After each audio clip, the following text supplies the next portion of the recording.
નમસ્કાર. The orbit affair ચેનલમાં આપનું સ્વાગત છે. આજે 18 ડિસેમ્બરના important newspaper based current affair discuss કરીશું. ઓસ્ટ્રેલિયાના કેમરૂન ગ્રીન 25.20 કરોડમાં ખરીદવામાં આવ્યો. ઇતિહાસનો સૌથી મોંઘો વિદેશી ખેલાડી બન્યો છે. કમેન્ટમાં જરૂરથી જણાવજો કે કેમરૂન ગ્રીનને 25.20 કરોડમાં કોણે ખરીદ્યો. આઈપીએલમાં કુલ કેટલા ખેલાડીઓની હરાજી થઈ? 369. ચેન્નઈએ પ્રશાંત વીર અને કાર્તિક શર્માને 14.20 કરોડની માતબર રકમ ચૂકવીને પોતાની સાથે જોડ્યા હતા. આ બંને ખેલાડીઓ આઈપીએલ ઇતિહાસના સૌથી મોંઘા અનકેપ્ડ ખેલાડી બની ગયા છે. પ્રશ્ન આવી શકે કે આઈપીએલ ઇતિહાસના સૌથી મોંઘા અનકેપ્ડ ખેલાડી કોણ કોણ બન્યા છે? જેનું નામ છે પ્રશાંત વીર અને કાર્તિક શર્મા. કઈ ટીમ દ્વારા ખરીદવામાં આવ્યા છે? ચેન્નઈ. ઇન્ટ્રા ડેલો ઇતિહાસમાં પ્રથમવાર ₹91 થી નીચે. 2025માં રૂપિયો કેટલા પૈસા અથવા કેટલા ટકા તૂટ્યો છે? 536 પૈસા અથવા 6.25%.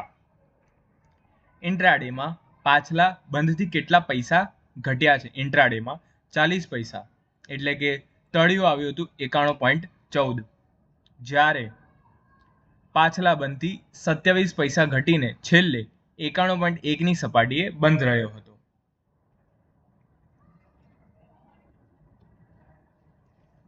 ભારતની અંડર-19 ટીમ દ્વારા મલેશિયા ટીમ સામે કેટલા રનનો સ્કોર બનાવાયો?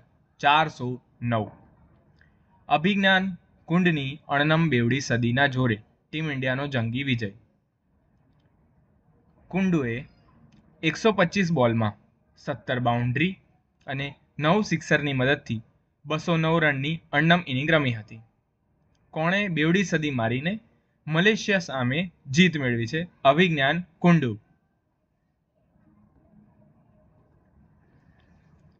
જોર્ડન ભારતનું 4થા નંબરનું બિઝનેસ પાર્ટનર છે. તેના વિશે જાણીએ. ભારત અને જોર્ડન વચ્ચે 2023 અને 24માં કેટલો વેપાર થયો હતો? $2,875 અબજ. જોર્ડનમાં કેટલા ભારતીયો વસે છે? 17,500થી વધુ. ભારત અને જોર્ડન વચ્ચે વર્ષ 1950માં રાજદ્વારી સંબંધો શરૂ થયા હતા. એ સમયથી બંને દેશ વચ્ચે સંબંધો સતત વધતા રહ્યા છે અને જોર્ડન ભારતનું 4થા નંબરનું સૌથી મોટું બિઝનેસ પાર્ટનર છે. ઇમ્પોર્ટન્ટ પ્રશ્ન છે.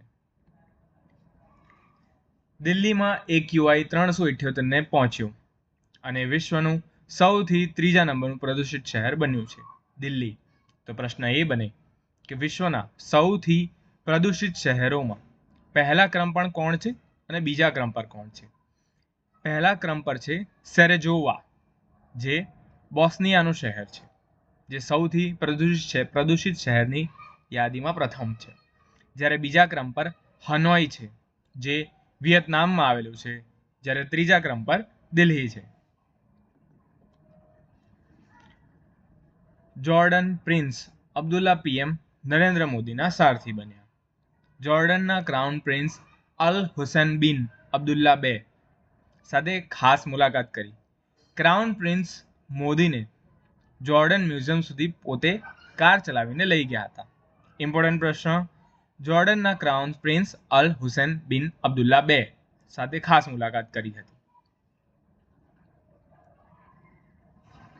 હાલમાં કોણ 50 લાખ કરોડની સંપત્તિ ધરાવનાર પ્રથમ વ્યક્તિ બની ગયા છે? Elon Musk. એલોન મસ્ક $600 અબજની નેટવર્થ ધરાવતા વિશ્વના પ્રથમ વ્યક્તિ બન્યા છે. સ્પેસએક્સનો આઈપીઓ અને તેના વેલ્યુએશનની ₹65 લાખ કરોડના સમાચાર બાદ મસ્કની સંપત્તિમાં એક જ દિવસમાં લગભગ ₹14 લાખ કરોડનો વધારો થયો છે. પ્રશ્ન બને, મસ્કની સંપત્તિમાં એક જ દિવસમાં કેટલો વધારો થયો છે? 14 લાખ કરોડ. મીશોના સીઈઓ કોણ છે? વિદિત આત્રે. ઈ કોમર્સ કંપની મીશોના સહસ્થાપક અને સીઈઓ વિદિત આત્રેય અબજોપતિ ક્લબમાં સામેલ થયા છે.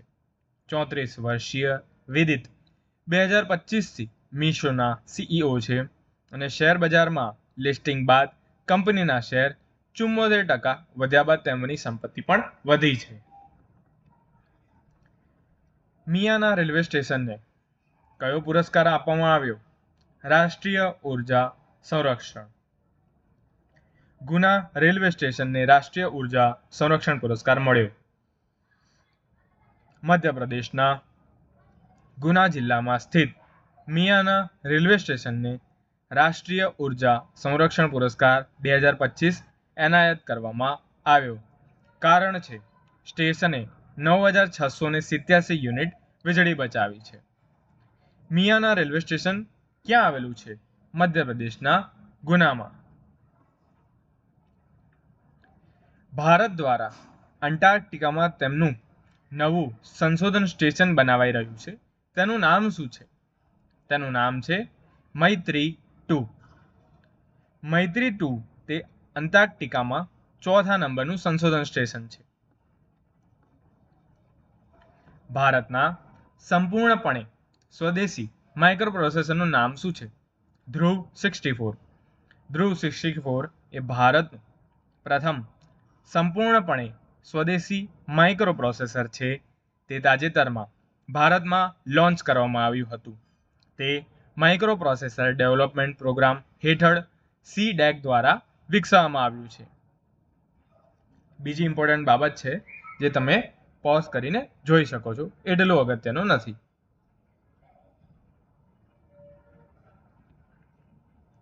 એશિયન પેરા સ્પોર્ટ્સ ક્યાં થઈ?